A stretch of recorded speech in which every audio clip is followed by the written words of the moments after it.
și se logodește Maria Magdalena cu rebus vobii, în numele Tatălui și a Fiului și a Sfântului Duh, fără neam.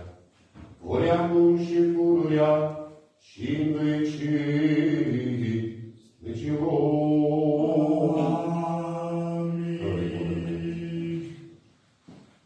Pentru rugăciunile Sfinților Părinților noștri, Doamne Dumnezeul nostru, iubește pe noi și ne mântuiește așa, ca un bun de oameni iubitori.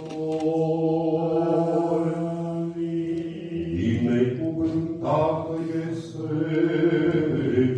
împărăția a Tatălui și a Fiului și a Sfântului Duh, acum și pururea și în vecii vecilor. Că ție se cuvine, Doamne,